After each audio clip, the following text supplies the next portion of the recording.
student. I'm your teacher Nayab. I hope you all are fine and well at your homes. We have a class of physics, and as you know, we start a new chapter that is based on the dynamics, and we already study about the forces, the Newton laws, and we study about the first Newton law, and the remaining two are studying this lecture. So now we study about the second law of motion, what they told us.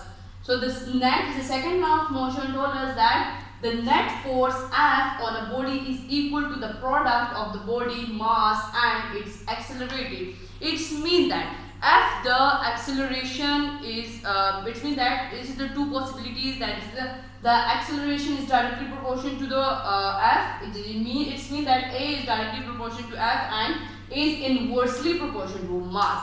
So what does it mean? F, we say that acceleration is directly proportional to the force. So it means that if the force will increase, so the acceleration will also increase. If the force, the net force is decreased, so the acceleration will also be decreased. Now in the second case, we said that acceleration is inversely proportional to the mass. So what does it mean? If the mass is greater, so the acceleration will be low, and if the mass will small of that object, so the acceleration will be more.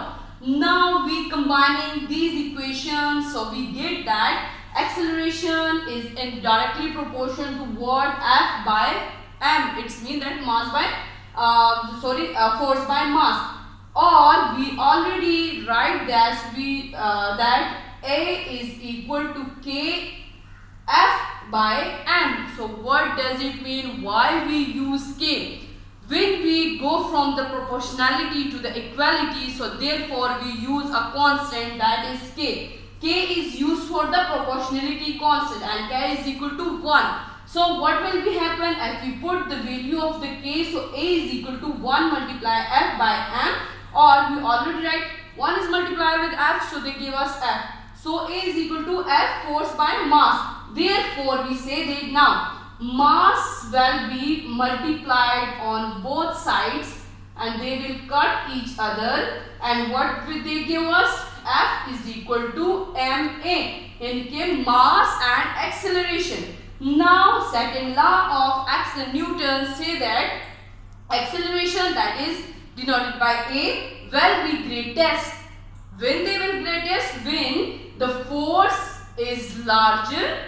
The force is larger and the mass is smaller. So the acceleration will be greatest. It's all about the second law of motion that Newton say us.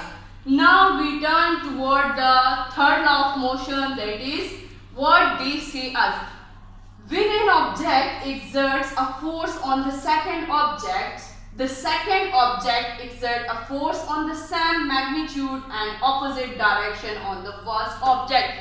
It means that in third law of motion, Newton say us, if there is a two objects, if one object is acting force on another object, so same force will be exerted on the second object on the first one of the object, but the direction, the position will be negative.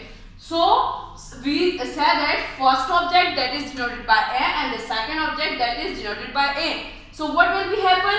First object A is acting on B, the second one. So what will be happen? It's we called the action. Newton called this the action. And now when the second one object, that is the B, is acting on A, when the B is acting on A, this is called the reaction. So this is there is an example, that is a football. If you kick a football and they what will be here? They come back on you, the same force, the same magnitude, but the direction will be negative. So therefore we use the negative sign in here that show us that the direction is negative. So Newton, in the third law of motion, Newton say us that to every action there is an equal and opposite reaction. Every action there is equal and opposite reaction. So for opposite reaction we put here negative sign. So students, it's all about the Newton law of motion. I hope you well understand. Allah Hafiz.